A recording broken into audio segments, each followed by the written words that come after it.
Tonight on 2020, from home movies to a home mystery. How did these two smiling, carefree girls end up on a missing poster? My kids are my life, and I don't wish this upon anybody. Real life Gone Girls. And now 2020 is on the hunt to find them. Following the trail of a secret network of children hidden by a parent. It was moving between houses of people who I'd never known. Like you're in a spy movie. But are they part of it? 2 of those kids were the subject of a manhunt, and you had to know that. And who put them there? Lieutenant Plinsky called me and said, "Are you sitting down?" And then I knew something was coming. Do you sit here and think, how did this happen? Footprints in the snow. Good evening, I'm Elizabeth Vargas. David is off tonight.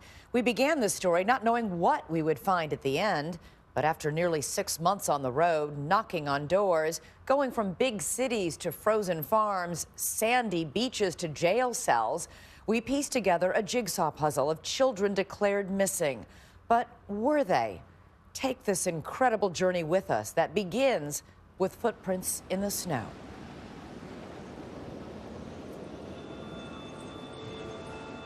It is 7 p.m. on a 30-degree April evening in the suburbs of Minneapolis. A spring snowstorm has blanketed the roads. And while most families are settling in for dinner, one family is about to fracture forever when 2 children living at this home vanish. No shoes, no coats, no backpacks, nothing. Poof, they're gone.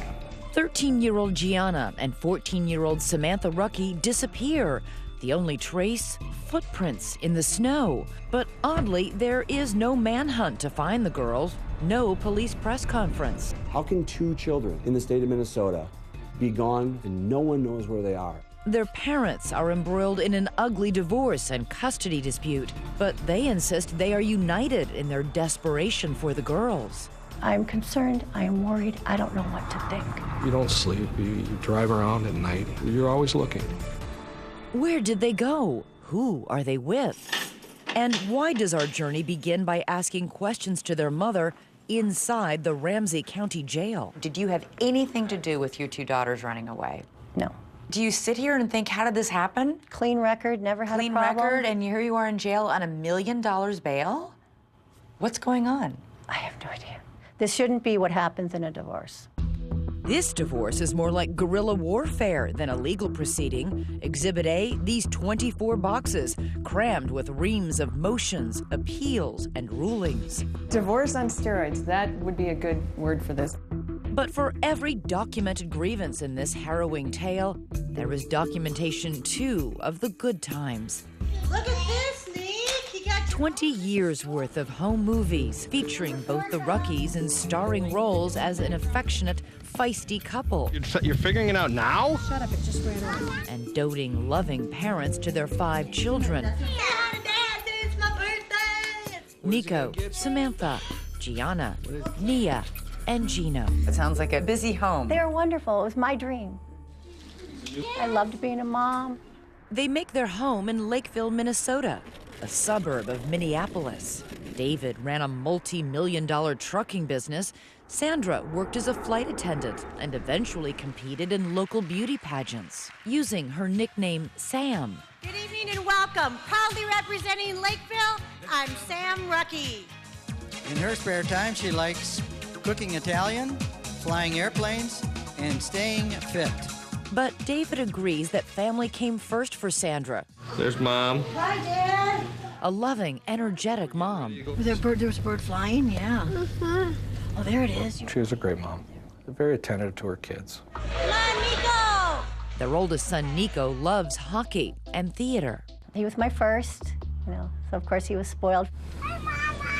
Hi, Nico. The 2 oldest daughters, Samantha and Gianna, are close and take care of their younger brother and sister. Samantha, she's beautiful, she's smart, she's outgoing. Gianna's very artistic, loves like animals. But this story is about what Sandra claims is not captured on home video. She says despite those smiling faces, there was a shocking, ugly secret in the family. Years of emotional and physical abuse by David. What would he do? Throw things, hammers at me, If he got mad, there was black eyes, there was broken ribs. We had to lock ourselves in the bedroom because we scared. We just didn't know how his behavior was going to be from one day to the next.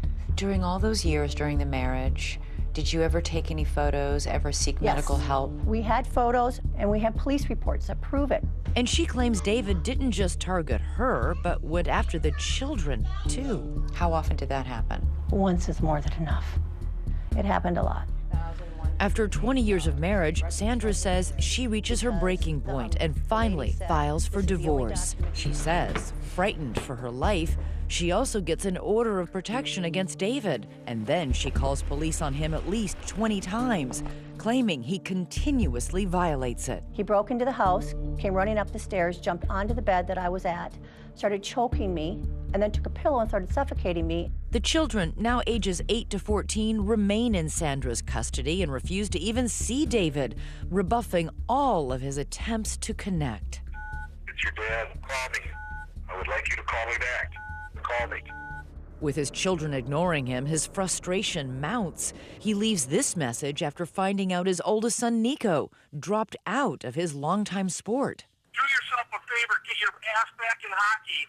The family court judge, David Knutson, appoints an advocate for the children and several therapists trying to facilitate a relationship with their father. But the children say they don't want one. David's oldest son, Nico, takes to Facebook, writing, "My dad is a bad person. He is abusive verbally and physically." Gianna and Samantha make audio recordings to support what their mother says. This is Gianna Rucki's voice. Being in the same house as my dad, things were really bad. He was abusive. He had anger issues. He'd always be screaming and yelling. Her sister Samantha goes even further. He's choked, slapped, and hit her and verbally abused my mother throughout their marriage. And he's lost on us kids a number of times. Sandra says the children even beg the judge directly to remain with their mother. But the judge determines thus far there has been no evidence of abuse. And based on the findings from a psychologist he appointed, that it is Sandra who is the real problem here. That the children are showing signs of parental alienation syndrome, meaning the reason the children are adamantly opposed to seeing David is not because he's abused them or their mother, but because Sandra has brainwashed them. I've never done anything but be there for my children. My kids are my life. This is where the judge takes a drastic and, for Sandra, devastating step. He orders Sandra out of the house and all 5 of her children removed from her custody. That's when everything happened. I lost everything. My whole life ended then. I had no money, no car, no children. I had nothing. How is this possible, Sandra? I don't know. All I'm told is it's a judge's order.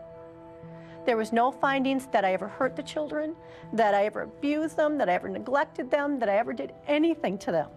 David's sister Tammy becomes the children's temporary guardian. She moves into the Rucki home to take care of them, but the 2 oldest girls, Samantha and Gianna, are having none of it. They came in, they were looking at the house, and then they went upstairs, and when they went upstairs, I heard a ringtone, a music ringtone.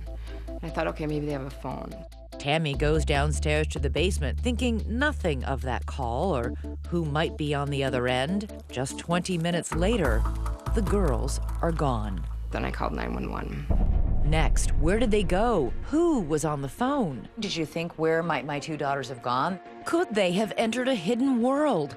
A network operating outside the court system? For vigilante parents taking the law into their own hands? And what does their father have to say about all this? Stay with us.